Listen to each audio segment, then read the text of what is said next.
Hello, my name is Travis Olson. This is Module 1, Building Professional Capacity. Let me get a little bit about myself. This is my family. There's my wife and my 3 children. They look actually really close in age there. Well, they are. They're about 18 months apart. We like to do a lot of fun stuff outdoors, go camping, all that fun stuff. Here's a picture of us in Colorado this summer, going up some mountain. So they keep us busy. They're a hoot. Yep, that's what I got to say about them. Personally, I've grown up in Kansas City. I'm a very big Chiefs fan. I love the Royals, and I graduated from KU, so I'm interested in all those sports. I also have, the past about 5 years, have really taken up piano and find myself doing that a lot and learning as much as I can about the piano. And another thing that I've recently taken up is bird watching. Don't laugh. It's very enjoyable. This is a snowy owl that I actually saw last week. I was very excited about it near Baldwin, Kansas. Pretty rare bird for Kansas.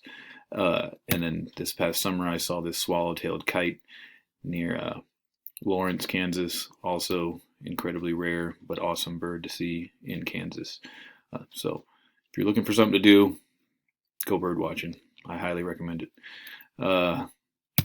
Moving on, I work in Eudora, Kansas, which is about 5 miles east of Lawrence, Kansas. And I work in the middle school, so I'm actually a high school special education teacher.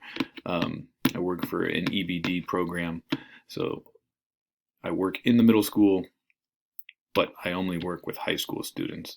We just have our own little wing there because there's more space there. Yep, so it's pretty much a self-contained classroom, but we go with them to some gen ed classes over to the high school once they've progressed, I guess. So that's what I do in Eudora, Kansas. I've done that for about 5 years, and I worked in another district for 5 years before that. So this is my 10th year of teaching. Moving on to the fun stuff.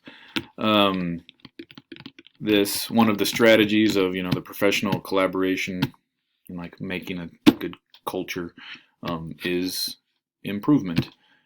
This idea of I guess teacher improvement, but really why we want teachers to improve is because we want students to improve, right? That's where this quote comes from that national article. There's consensus that we need to improve overall student achievement. I think that's across the board. We always want to be increasing student achievement. Well, how do we do that? Well, most of the time it's through teacher improvement. And how do we improve teachers? One of these things that most of us probably don't like very much. I don't know why, but I guess we just don't like being evaluated. Our teacher evaluations. And one thing I found interesting through the articles is several times it talked about how these systems of evaluation vary greatly from state to state, across the country. Even so that some states don't even have them. And if anything, that's one thing that I don't know if it needs to be standardized, but it should be in place that all districts and teachers are being evaluated and encouraged to grow. We don't want to become static.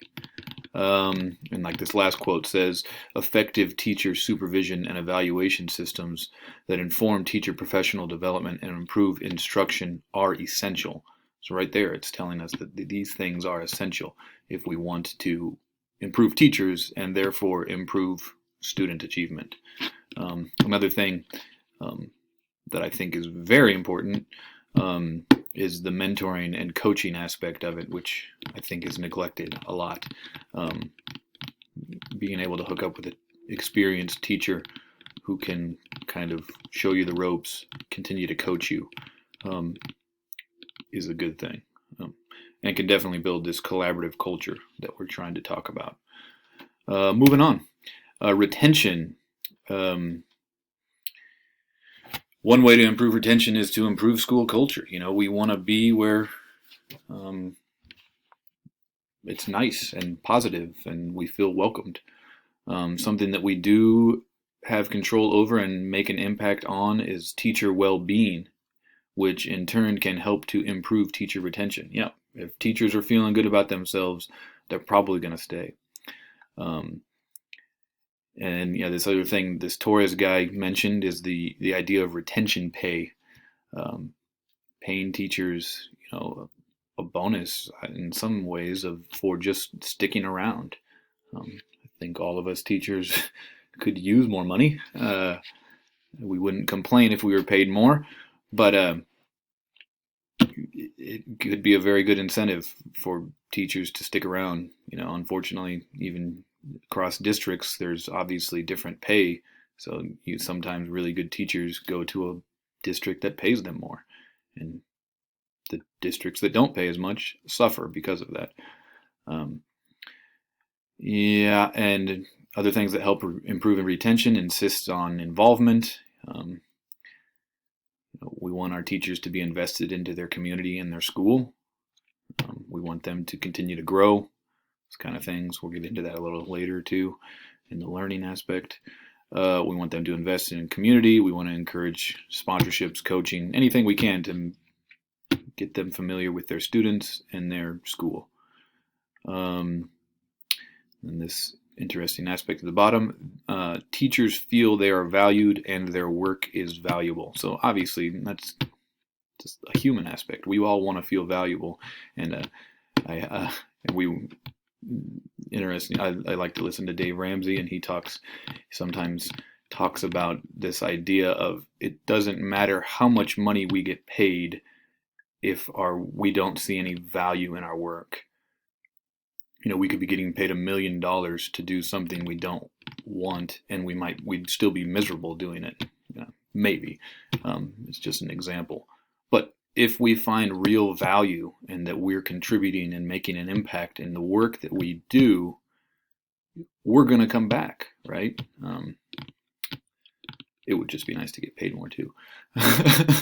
So yeah, I think that's a good point. Moving on. The learning aspect. Relevant trainings.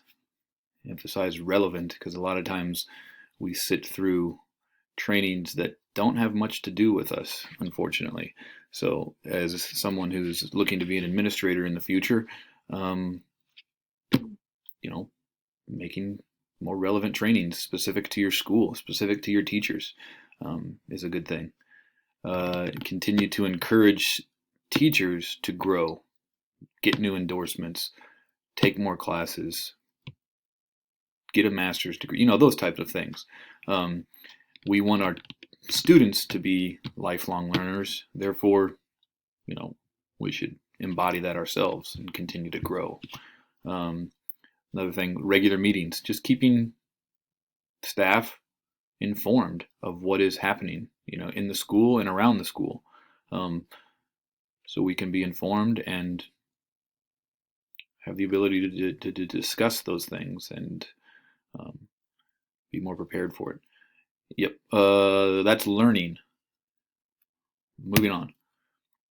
And then well-being. This quote, lead by example from the article of Garland.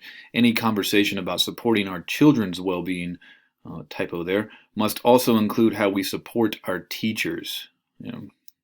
If our teachers are going off the deep end, our children might be. So, we need to make sure that our teachers are being taken care of.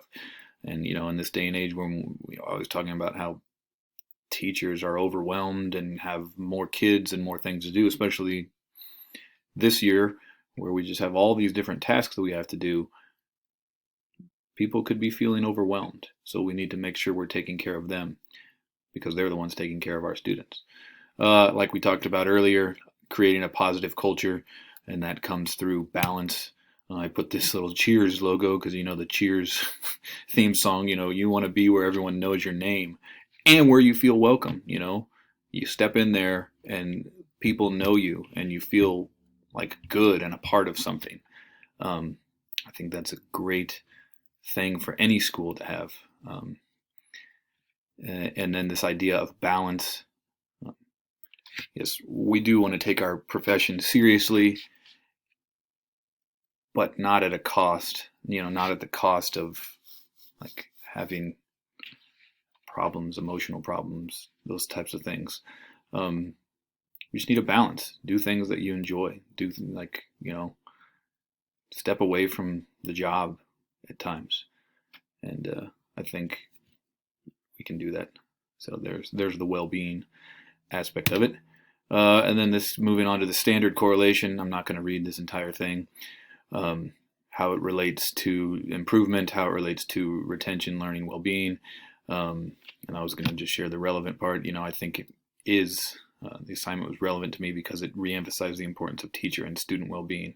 I do think that's one of the most important aspects of this. In addition, because of the emphasis on well-being and school culture, it showed administrators' leadership in these areas are essential to teacher development and in turn student achievement.